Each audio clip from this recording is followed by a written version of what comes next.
Oh, we are rolling. Okay. So then comes the solo and the chords. This is, I think, really nice to know that we're still in the key of E minor.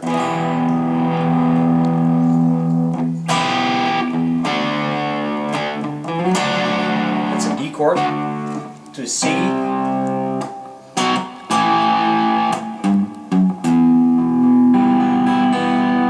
So these are all chords that come from the same key, the key of E minor or G major, which was relative. So.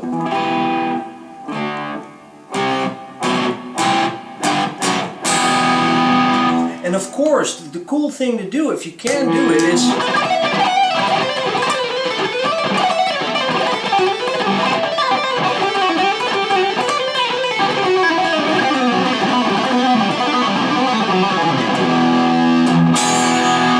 yeah. But anyways, I think it's more interesting to kind of follow the chords. If you play the E minor, to just go for it.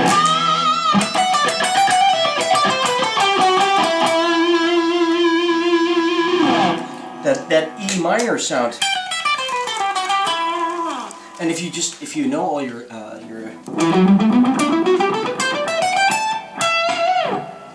E minor shapes or all the 7 mode shapes, you can just apply them and keep going like I just showed. The shapes will be the same, the notes will all be the same, but it's kind of cool, like I said, for the first E chord.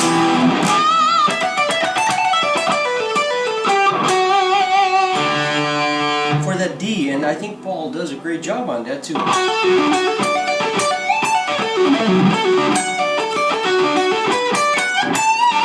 To kind of really follow the chords, and it's nice to do that when you end up from that. You have the major third from that D chord. Whoops. Then we have the Lydian again, the C Lydian.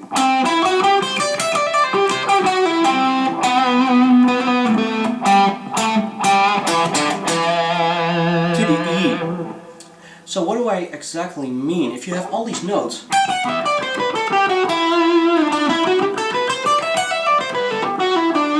it's all the same key.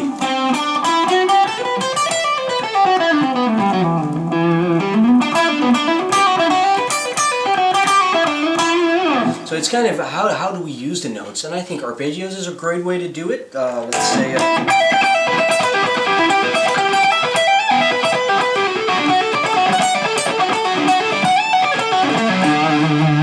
then we have that.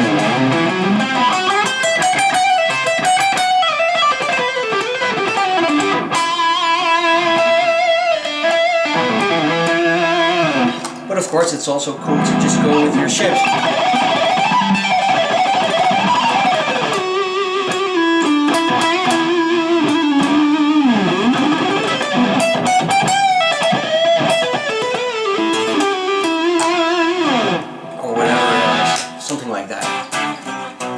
So I hope that kind of helps with the solo, because I didn't want to do the Racer X solo because Paul never plays it the same way twice. I hope that helps.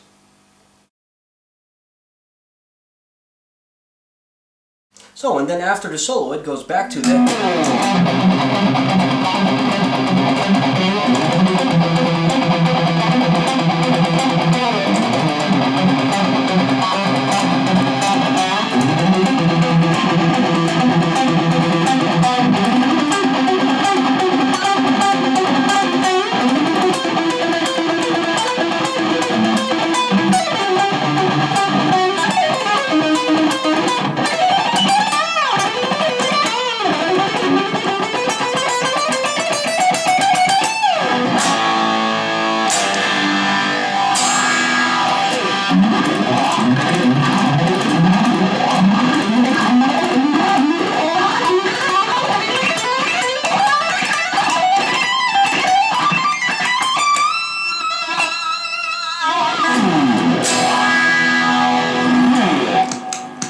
actually the whole, whoa, what's noise?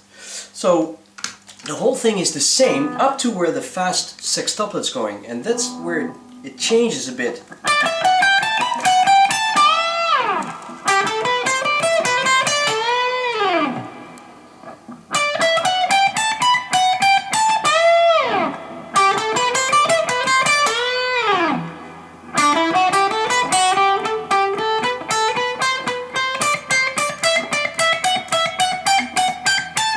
And that's all still in the key of E minor.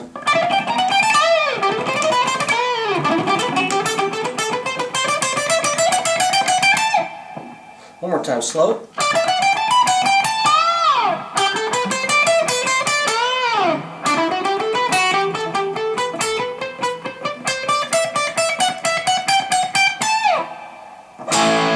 A chord, G chord,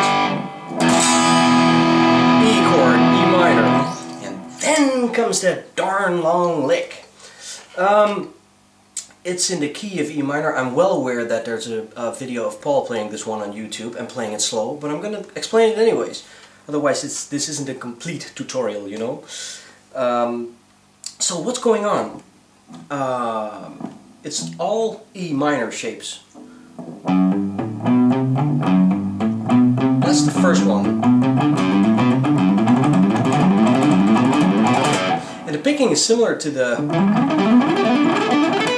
Colorado Bulldog lick. It's just a pick, hammer, hammer, pick, pick, pick, down, pick, pick, pick.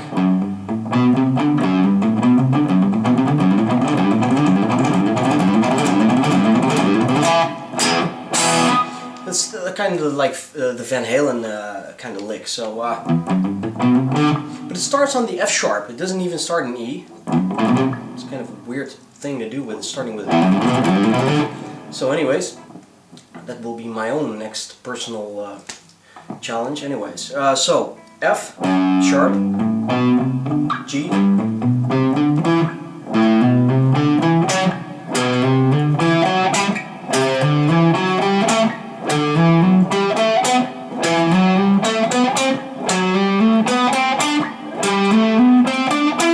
it goes as high as the E note on your, what is it, on your A string. So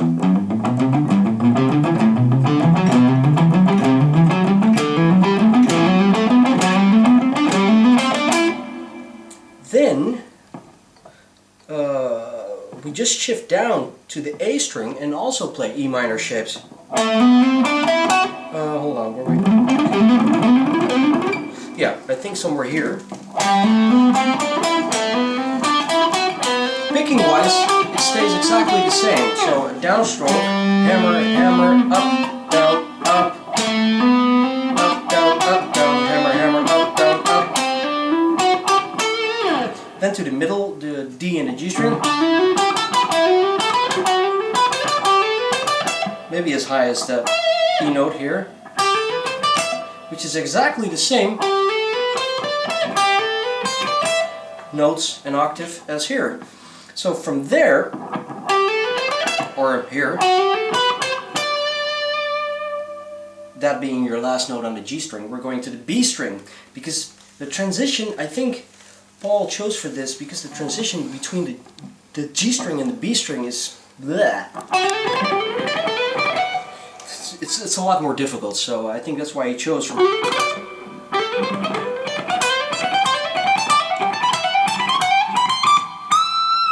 Same thing, so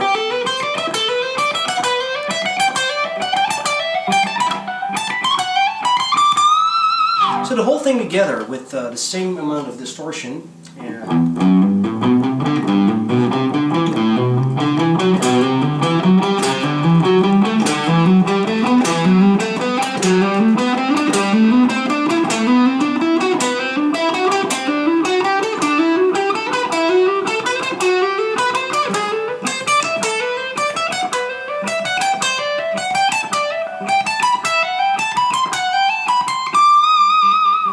Of course, on the record the sound is completely different there. It kind of sounds like a, and that's my good friend the phaser. And if you do that together, with the distortion on it, of course,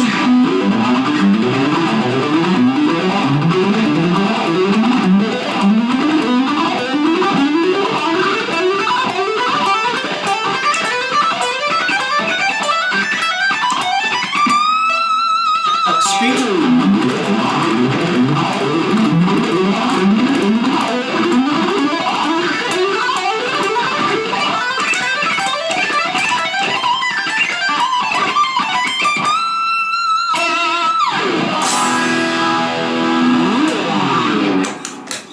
And that should be technical difficulties. I hope this helped, and I also would like to take this opportunity to thank you guys for subscribing to me and saying all these kind words about me on my YouTube channel and my movies. And yeah, it's fun doing this, and thank you for watching again. Best.